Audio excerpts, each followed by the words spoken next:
नाम बोले किसी को वादी आता ही नहीं और तो मान लेते हैं कि भाई आप भी तो कोई, मैं तो पूछता भी नहीं कौन वादी क्या आपने बोला भाई साहब इस वक्त विज्ञान लो आप 5 बजे तक लिए हमारा। मतदाता सूची के विशेष गहन पुनरीक्षण के तहत दर्ज कराई जा रही आपत्तियों को लेकर बुधवार को बाजपुर तहसील परिसर में कांग्रेस कार्यकर्ताओं ने जोरदार हंगामा और प्रदर्शन किया। कांग्रेसियों ने एक भाजपा नेता पर फर्जी तरीके से लोगों के वोटों पर आपत्तियां दर्ज कराने का आरोप लगाते हुए तहसील भवन में धरना प्रदर्शन किया। प्रशासनिक अधिकारियों के आश्वासन और वार्ता के बाद ही कार्यकर्ताओं का आक्रोश शांत हुआ। कांग्रेस नेताओं के अनुसार नेता प्रतिपक्ष यशपाल आर्य के निजी सचिव अभिषेक तिवारी और जिला पंचायत सदस्य मोहम्मद फुरकान बुधवार को तहसील पहुंचे थे। उन्होंने दावा किया कि तहसील में एक व्यक्ति संदिग्ध रूप से सैकड़ों की संख्या में आपत्तियां दर्ज करा रहा था, लेकिन पकड़े जाने के डर से वह मौके से फरार हो गया। इसकी खबर फैलते ही बड़ी संख्या में कांग्रेस कार्यकर्ता तहसील कार्यालय पहुंचे और पूरी प्रक्रिया में फर्जीवाड़े का आरोप लगाते हुए धरने पर बैठ गए।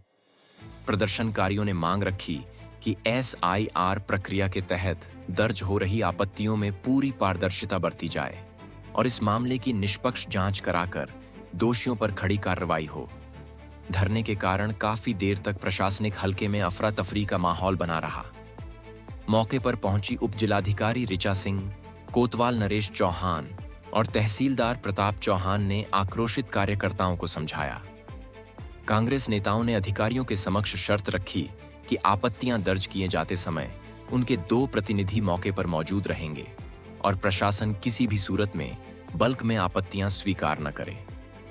ऋचा सिंह ने कांग्रेस जनों को भरोसा दिलाया कि पूरी प्रक्रिया पूरी पारदर्शिता के साथ संचालित हो रही है।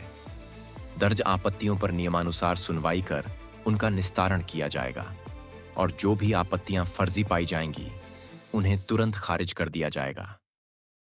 देखिए, आज बीजेपी का अनुसूचित जाति का जिलाध्यक्ष पूरा बैग लेके एक ही आदमी आता है और हजारों की सैकड़ों की संख्या में पत्ती लगाता है।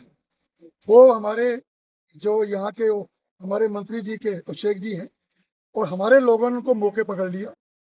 हम धरने में बैठे, लेकिन सबसे दुख की बात यह है कि एक ही जाति मुस्लिम जाति को चिन्हित किया जा रहा है, उनके वोट काटे जा रहे हैं। जैसे बिहार में, जैसे बंगाल में, ऐसे यहाँ हो रही है। तो मेरा कहना यह है कि ये विधानसभा ओपोजिशन लीडर यशपाल आर्य की विधानसभा है। यहाँ पर ये हो रहा है तो उत्तराखंड में क्या होता होगा ये यहीं से पता चल जाएगा। अब उन्होंने आश्वासन दिया है, एक और है जिसने पत्ती लगाई है वो कह रहे मैंने लगाई नहीं है। इससे फर्जीवाड़ा और क्या होगा? निरा फर्जीवाड़ा है। एक एक बंदा पूरे बैग भर के ला रहा है बीजेपी के, और बीजेपी को उखाड़ फेंकने का संकल्प ले चुकी है जनता। हिंदू, मुस्लिम, सिख, ईसाई सब तंग है, क्योंकि आपने देखा होगा हर जगह जायती हो रही है भारतीय पार्टी की। वहां पर हमारा कार्यक्रम था, बसों को रोका जा रहा था, वहां पर राहुल गांधी के प्रोग्राम में भी रोका जा रहा था। यहाँ पर फर्जीवाड़ा चल रहा है और ये सब फर्जीवाड़ा आज स्वयं पकड़ा है। मौके पे SDO भी है, सब भी हैं। अब इसकी कह रहे हैं जांच कीजिए। मामला ये था कि आज 1700 के करीब आपत्तियां जो है जनरेट की जा रही थी चोरी से। कोई एक व्यक्ति विशेष जो है किसी पार्टी से जुड़ा हुआ व्यक्ति है, वो ये आपत्तियां लेके आया था, जिसे मौके पे पकड़ा गया, वो भाग गया छोड़ के। तो उसमें हमने यहाँ पे धरना दिया था।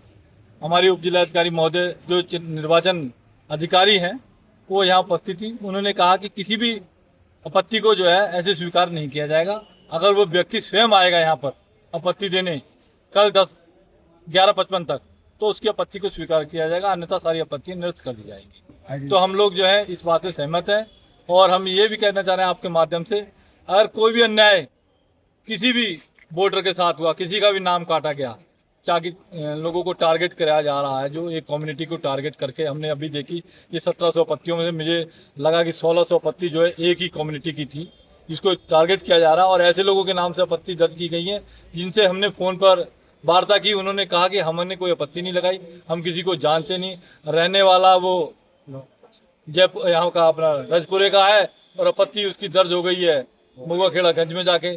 तो ये सब जो है मिली भगत से हो रहा है, जिसमें हमारा प्रशासन भी मिला हुआ है, ऐसी बात नहीं है, इनकी मिली भगत से ही हो रहा है।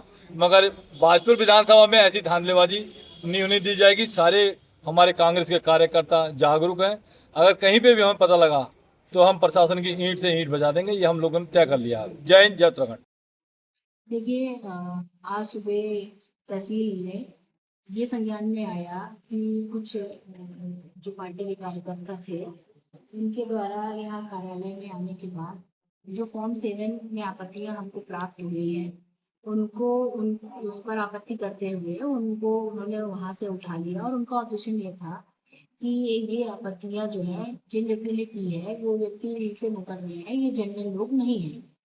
तो मेरी ओर से दूरभाष पे भी उन लोगों से बात हुई। मैंने कहा इस संबंध में आपकी कोई भी शिकायत हो आप मुझसे इस बात की शिकायत कर सकते हैं और उस पर मेरे स्तर से जो इसका प्रोसेस है कि कोई भी आपत्ति आ रही है और उस पर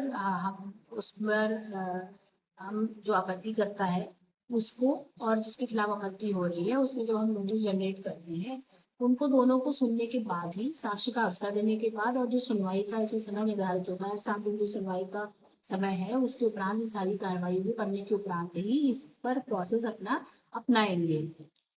तो ये उन लोगों से सारी वार्ता हुई है और इसके बाद जो इनके द्वारा यहाँ जो आपत्ति दी गई थी फॉर्म 7 पे उनको भी इन लोगों ने हमें वापस कर दिया है और इनका एक ही इस बात का इनके द्वारा ज्ञापन दिया गया है कि ये लोग जो आपत्ति कर रहे हैं ये अगर जेन्युइन है तो उन आपत्तियों से हमको कोई प्रॉब्लम नहीं है, लेकिन ये आपत्तिकर्ता को ये देख लिया जाए कि कोई फर्जी आपत्ति किसी प्रकार की ना की जा रही हो। मैम आप आपत्तियों का प्राप्त क्या प्रावधान है? इसमें एक आदमी कितनी आपत्तियां लगा सकता है? देखिए एक आदमी अगर हम कह सकते हैं कि कितनी भी आपत्ति वो दे सकता है, किसी भी व्यक्ति पर वो आपत्ति लगा सकता है, लेकिन अगर हम वैसे देखें तो पूर्व में जो निर्धारित था कि एक व्यक्ति 5 आपत्ति और बीएलए 10 आपत्ति इसमें दे सकता है, लेकिन जो हमें अभी डायरेक्शन मिले हैं उसमें एक व्यक्ति कितने भी आपत्ति लगा सकता है, लेकिन उसमें हमें ये जांच करना होगा कि ये आपत्तियां जेन्युइन है या नहीं है। उनकी जांच करने के उपरांत ही हमें उसमें आगे की कार्रवाई करनी है। कि जो भी उन्होंने आरोप लगाए हैं वो उन्होंने ज्ञापन के रूप में भी दिए हैं, क्योंकि कार्यालय में उस समय मैं और तहसीलदार साहब दोनों ही मौजूद नहीं थे और यहाँ पर अगर कोई व्यक्ति आपत्ति देकर गया है वो जेन्युइन व्यक्ति है या कोई अन्य व्यक्ति देकर गया है वो जांच का विषय है और उस जांच करने के उपरांत ही मैं उस पर आगे की जो कार्रवाई है वो कर सकती हूँ। अगर आपत्ति जेन्युइन नहीं है तो निश्चित ही उसे खारिज किया जाएगा और अगर आपत्ति जेन्युइन है, जो व्यक्ति आपत्ति किसी के विरुद्ध कर रहा है और वो व्यक्ति वहाँ निवासरत नहीं है तो उस संबंध में उसका जो प्रोसेस है उस प्रोसेस को अपनाने के उपरांत ही प्रारूप साथ पर कार्रवाई की जाएगी।